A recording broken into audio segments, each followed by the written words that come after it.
if I think about John, the first thing I think about is that he's one of the best people, one of the most beautiful guys I've ever known in my entire life.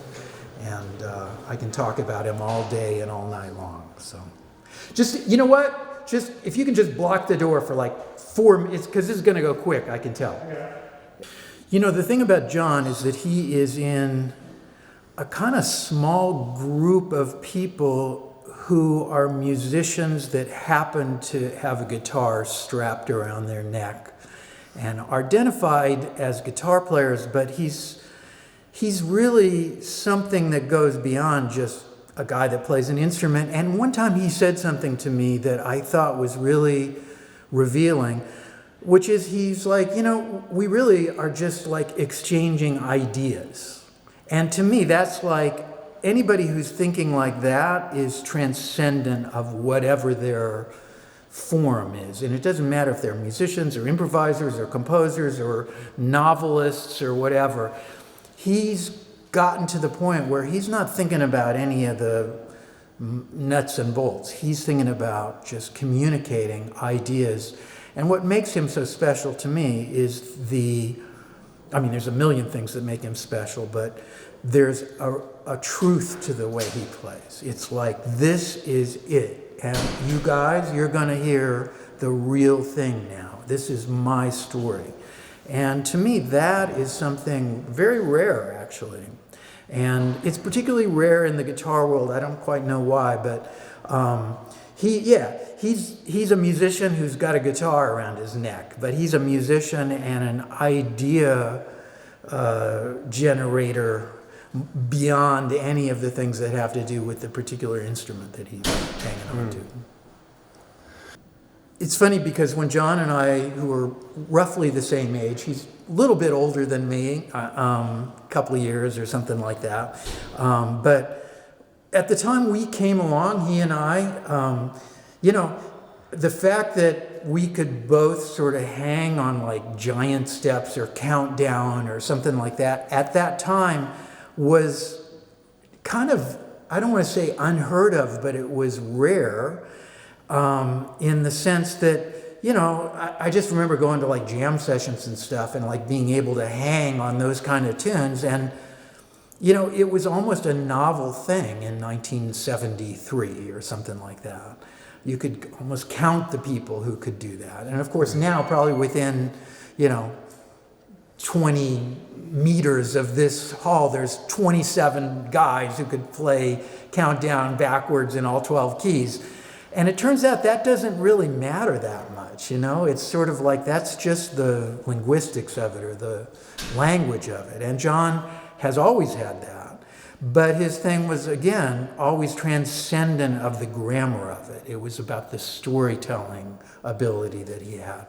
And at the same time, the fact that he is such an advanced musician harmonically and in terms of the mechanics of what it is to be able to hang in the kinds of environments that we've both found ourselves in across now all these decades, is that I feel like we've been able to offer to our fellow musicians a set of possibilities sonically that was kind of unique. And it's been really fun for me to kind of look across the hallway at John, and I got a feeling it's probably the other way too, just because we find ourselves in similar situations often, and we have very similar roots in some ways, but have gone about the whole thing completely differently. And that makes it even more fun for me. He's somebody, when I hear him improvise, I can just relax because I know it's going to be cool.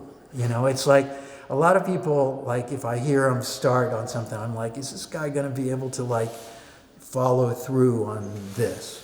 With John, it's like I can just go, this is going to be great.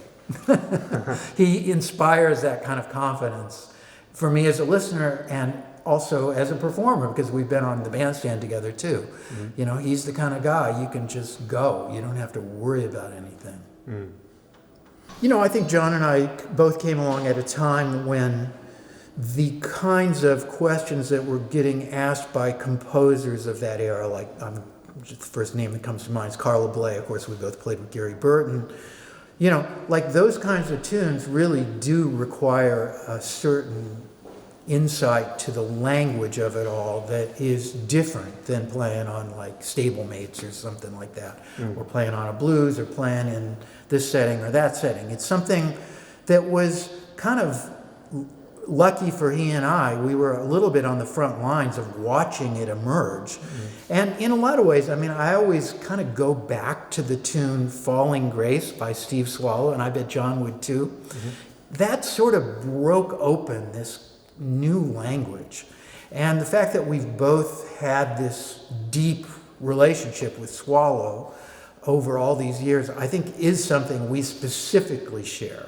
And sometimes, even on the tour that we did, we're playing stuff and we kind of looked at each other like, because Swallow is sitting right there, it's like, yeah, we both got this totally from Swallow, And, that thing of that next level that sort of emerged with tunes like Falling Grace, Carla's tunes, and, kind of the post-Herbie, post-Wayne kind of stuff of the late 60s into the 70s and all that.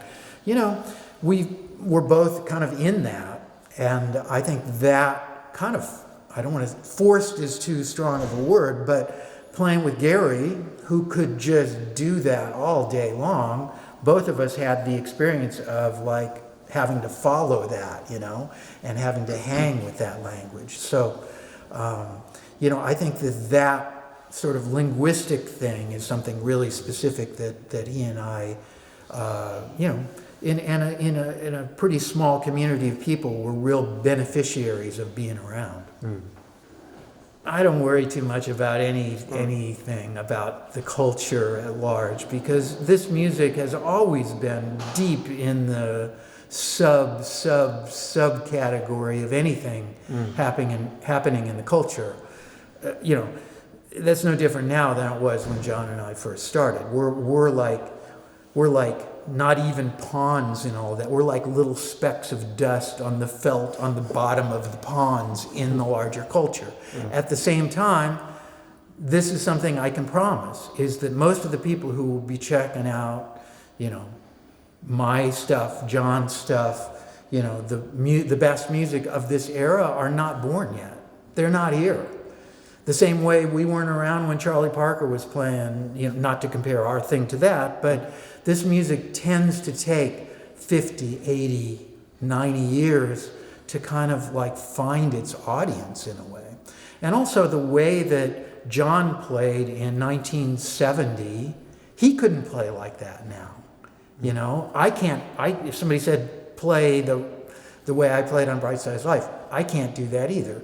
It's sort of like, there was something Gary Burton always used to talk about, that we're reporters. We're talking about this moment.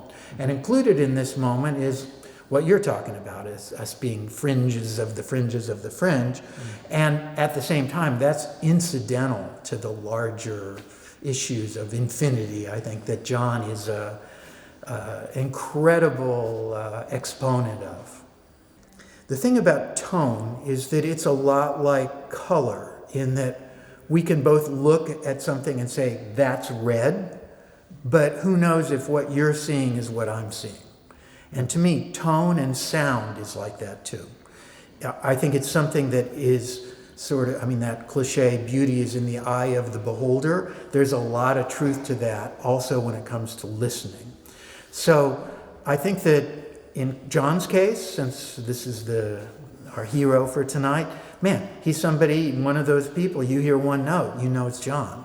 So the answer, I think, to whatever that thing is of providing an identity that is so closely linked with a particular sound that you know who it is right away, that may be the most rare thing there is. And John has that.